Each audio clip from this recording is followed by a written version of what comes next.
एक साल के बाद सब कुछ हमने ख़त्म किया, कानून बनाए और उनको पैसा दिलवाया, सबसे ज़्यादा पैसा दिलवाया। पैसा गया देहातों की तरफ, उसके बाद वहाँ खुशहाली आई, रिकॉर्ड मोटरसाइकिल सेल्स हुई, इसका मतलब वहाँ पैसा गया। तो ज़राअत भी सही रास्ते पे थी, हमारी इंडस्ट्री भी सही रास्ते पे बढ़ रही थी। टेक्सटाइल के अंदर सारे रिकॉर्ड टूट गए। फैसलाबाद के अंदर मजदूर नहीं मिलते थे टेक्सटाइल के लिए, इंडस्ट्री के लिए। तो उस दौर के अंदर जब हमारी एक्सपोर्ट्स भी रिकॉर्ड हो गई, हमारी रेमिटेंसेस भी रिकॉर्ड हो गई, यानी सब पाकिस्तान की तारीख में सबसे ज़्यादा मुल्क में डॉलर्स आ रहे थे। और उस वक्त जब आईटी, देखिए फ्यूचर इस मुल्क का टेक्नोलॉजी में, आईटी में हमने जो उनको आईटी की इंडस्ट्री की मदद की, 2 सालों में 75% हमारी एक्सपोर्ट्स बढ़ी और हम सही रास्ते पर निकल गए थे। तो उस दौर में जब एक मुल्क सही तरफ क्या चला गया था, और आईएमएफ, ये याद रखें, आज कहते हैं जी हम आईएमएफ के मजबूर हैं, हम 2.5 साल आईएमएफ के साथ थे, हम भी मजबूर थे आईएमएफ के प्रोग्राम में होते हुए। और अब इन्होंने कहा ना जी आलमी महंगाई हुई, आलमी महंगाई तो पिछली गर्मियों से शुरू हो गई थी। हम जब कहते थे आलमी महंगाई है तो ये कहते थे महंगाई मार्च करेंगे। तो जब सारी चीज़ें पॉजिटिव जा रही थी और इसके बावजूद कि हम आईएमएफ में भी थे, उसके बावजूद जब हम वो पाकिस्तान को फलाई रियासत की तरफ लेके जा रहे थे जो पाकिस्तान का नज़रिया था, इस्लामी फलाई रियासत। हमने पहली दफ़ा हेल्थ कार्ड, कभी सुना है कि किसी भी मिडिल इनकम ग्रुप, गरीब को तो छोड़े, जो अपने सारे ख़ानदानों को एक हेल्थ इंश्योरेंस दे रहा है 10 लाख रुपए की, कहीं भी जाके अपना इलाज करवा सके।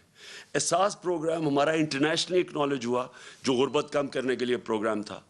इंटरनेशनली एक्नॉलेज कैसे हुआ कि स्टैनफोर्ड यूनिवर्सिटी की रिसर्च, उन्होंने रिसर्च करके फैसला किया कि पाकिस्तान को एहसास प्रोग्राम फलाई रियासत की तरफ लेके जा रहा था।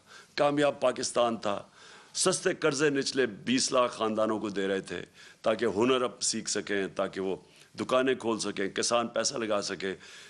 सूद के बगैर कर्जे दे रहे थे घर बनाने के लिए। फिर पूरी एक हाउसिंग का हमारा पूरा इंसेंटिवाइज कर रहे थे, बैंक पैसे दें, कम सूद के ऊपर लोग घर बनाएं, जितना किराए देते थे उसी किराए के ऊपर किस्तें पे करके अपना घर बना लें। ये सारी चीज़ें चल रही थी। इस वक्त साजिश करके हमारी हुकूमत गिराई गई। और जब हमारी हुकूमत जब गिराने जा रहे थे तो मैंने और शौकत तरीन ने पूरी कोशिश की आगाह करने के लिए कि ये जो आज हालात है इंटरनेशनल, जिधर एक आलमी महंगाई आई हुई है जिसको कहते हैं कमोडिटी सुपर साइकिल, और उसके अलावा जो इस मुल्क के अंदर, जो हमारे मुल्क के अंदर जो हालात हैं इस वक्त, अगर ये गवर्नमेंट गिराई गई तो जब सियासी अगर बुरहान आया तो माइशत नहीं संभाली जाएगी। हमने ये आगाह किया, वो लोग जो रोक सकते थे इसको, कि माइशत नहीं संभाली जाएगी। और ख़ास तौर पे इन लोगों से आप ज़रा इनका ट्रैक रिकॉर्ड देखें, ये कब इन्होंने हमारी मुल्क की माइशत ठीक की है। और सबसे बड़ी इंडिकेशन होता है जब आप एक मुल्क की माइशत को ठीक करते हैं तो आपकी एक्सपोर्ट्स बढ़ती हैं, जिससे डॉलर्स मुल्क में आते हैं, जिससे वेल्थ क्रिएशन होती है। इनके पिछले 5 साल तो एक्सपोर्ट्स बढ़ी नहीं, जो ये नून लीग के 5 साल थे।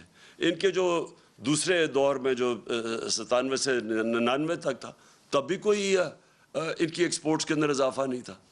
दोनों दफ़ा इन्होंने इतने बड़े बैरूनी खसारे छोड़ के गए, तो इनसे तो बढ़नी नहीं थी। और हमें पता था कि क्यों आना चाहते हैं, और वो वाजे हो गया। आते साथ ही इन्होंने अपने करप्शन के केसेस माफ़ करवाने की कोशिश की।